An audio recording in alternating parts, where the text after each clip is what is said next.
Hi everyone, this is Jim. Welcome to this Blitz chess postmortem, a postmortem of my Blitz game number 438. I had the black pieces. My opponent kicked off with d4. I played knight f6, thinking maybe to get into a Grinfeld, but my opponent plays bishop f4. Bit of an unusual move right in this position, but usually a precursor to the London system where white will follow up with e3, knight f3, c3, get this very solid setup. Kind of it's an okay way for white to play. Gives not a huge advantage to white, but it's very solid and can lead to a long game.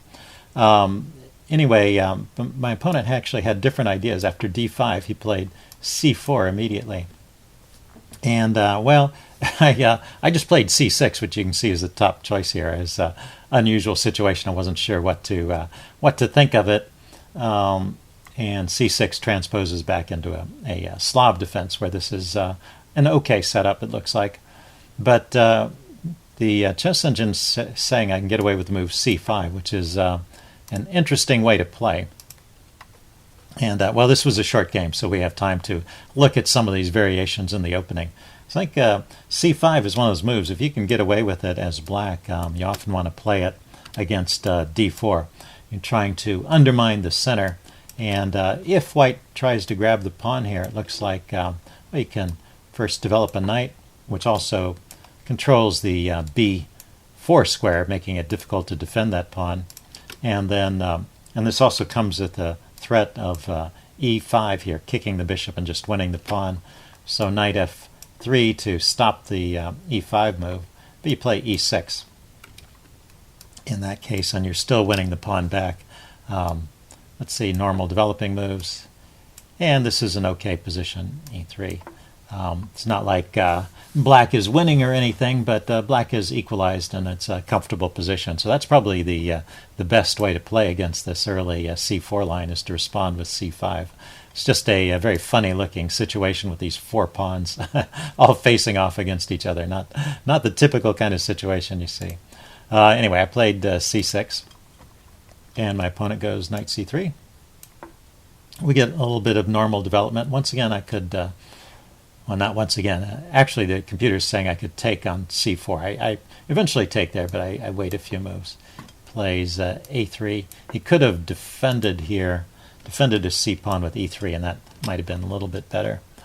But this is probably okay as well. I decide to bring my bishop out, challenge his bishop along this diagonal. And instead of trading, which is okay, he drops back and allows me to trade. This isn't always a good trade. It does double the pawns, but it opens up the file, the H file for his rook, and it also brings this pawn closer to the center. so rook pawns are among the most useless of all pawns. So I've promoted the rook pawn in a way after the exchange. I've promoted that rook pawn to a knight pawn, where it has a little more scope than it had over on the H file. And I've also opened this up for his knight. But I think in this case, opened this file up for his rook, I mean. But I think in this case, it is justified. He's not getting any quick pressure on the H file. His development is a bit lagging, and he has to worry about the queen side as well. So I took here, d takes c4. I didn't want to make it too easy for him to castle queenside and get a kingside attack going, so I create some holes over here on the queenside. Now he goes e3 to round up the pawn. And what's funny is that right here, b5 is something that could be tried to hold onto the pawn, and is probably the best move here. It's not one that I thought of much, because it's often not a particularly good move to try and hold on to that pawn. I just got on with my development. But if we actually put it on the board here, one of the ideas of undermining this pawn is to play the move a4. But my opponent has already played the move a3. Usually when this pawn structure is set up by black, white has the move a2 to a4 in one go, trying to undermine it. So in a way, I'm kind of a tempo up on other lines where black grabs a pawn over here. So what is the normal course of events? g4, trying to directly attack on the king's side, or bishop to e2, just trying to develop. Knight bd7. Let's see, still it wants to play g4. That's funny. Suppose white develops normally, though. It looks like bishop b7. I get quite a comfortable position like this. He's not doesn't really have time to waste any more pawn moves trying to undermine this structure. And even though it's not a full pawn in value, it is a doubled pawn, and it's a unusual structure. It is still an extra pawn, and I could have just held on to it there, apparently. Okay, so I didn't bother with that. I played h6, which has the idea of blunting the h-file and preparing to castle if need be, without having to worry about attacks on h2 or h7 here.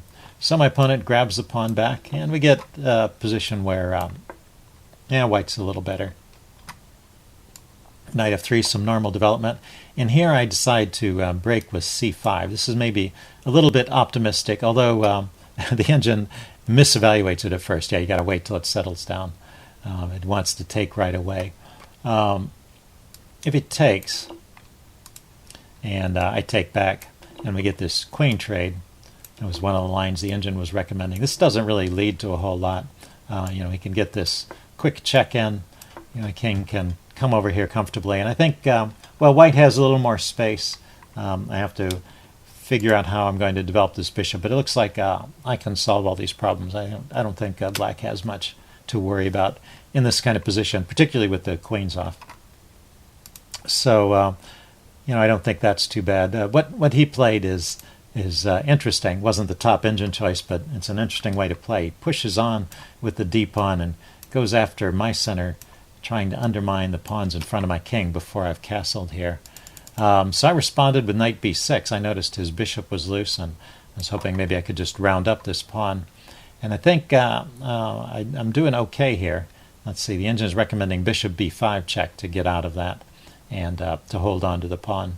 He tried queen to b3, and now actually I really can just win a pawn here. I take.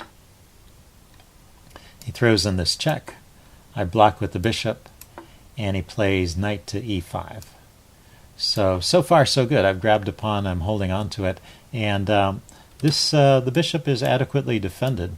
So I could just castle here. I don't really need my king in the center, and it's a good time to castle. You see, that's the top engine choice. Instead, I tried to resolve things right away with a6, which is not losing just yet. That's the next move that's a mistake. So a6 is just trying to resolve the situation here. It still keeps an edge for black. But right here, I have to take back in the right way. I mean, he's just grabbed a piece. I need to take back. I can't take back with the queen because his bishop is protected by the knight. So queen takes his right out. But of those two knight moves, one is good and one is bad.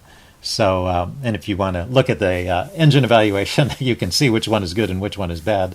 But as a calculation exercise, why don't you try and calculate both of those two captures and figure out for yourself which one is good and which one is bad, and why the bad one is bad or the good one is good. Okay, pause the video if you want some time to think about it. It's a useful calculation exercise. It's not too deep, and you should be able to figure it out. Okay, I'm going to give the answer away now. I played the move knight f to d7, and that's a mistake. And the reason it's a mistake shows up on the next move. After he takes, if I take back with the queen, I lose a knight. That's the problem. And the fact that the queen has the knight under pressure there. So I have to take back with the knight, and now he can grab a pawn, and this is how the game went. He chose to grab the d5 pawn, so the game went like this. But if we back up, the correct way to take was to take with the other knight, and now I don't have this problem of a knight being loose on the b6 square.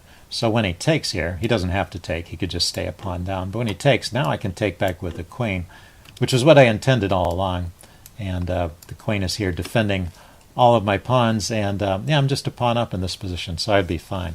So right here, a single misstep, and I go from winning to losing, just like that.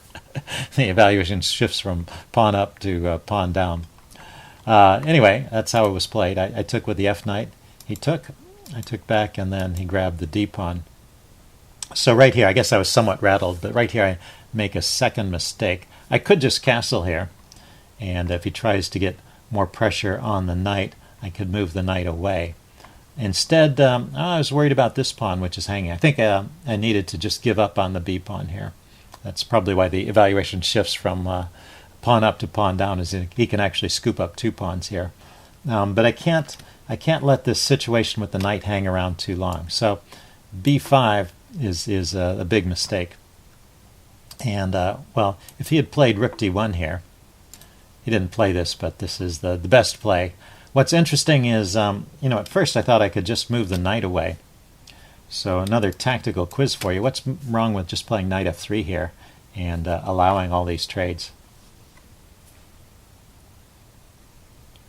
Okay, I'm going to give the answer away.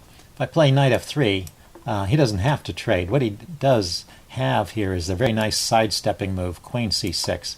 Very typical tactic. A queen gets out of the way of the rook, exposing this attack on my queen, and it's all done with check. So I have to deal with that, and now I'm in big trouble. Let's see, knight d7 and rook takes d7 is the way to play this, huh? Why does this work? Oh, I know, because when I take back with the queen, he grabs the rook in the corner. So I'm just in big trouble here. So yeah, I think I didn't quite realize how serious this situation was. I wasn't able to just move my knight away. He didn't play quite the best way. He castled queenside, and then for some reason I was just kind of ignoring the threat to my knight, and I castled. Yeah, I think I just forgot it was hanging after I castled. It's currently defended by the queen and the knight. So if I want to be able to castle, I could play a move like rook a7 to try and defend the knight with an extra piece and then castle. But and then I have some well, significant disadvantage, probably still losing, but the game would continue after I castle and he grabs the knight. It's just game over. So that's how it ended. So a short game, but kind of instructive. Notice that my rating actually had reached a local peak. 1464 is pretty high for me, and so this higher-rated player spotted my mistakes. Notice I had the advantage. It's not like he outplayed me throughout the whole game, but when I started making mistakes there, he spotted them and took advantage of them. So that's how it ended. Hope you guys enjoyed this video, and I will see you again soon. Bye.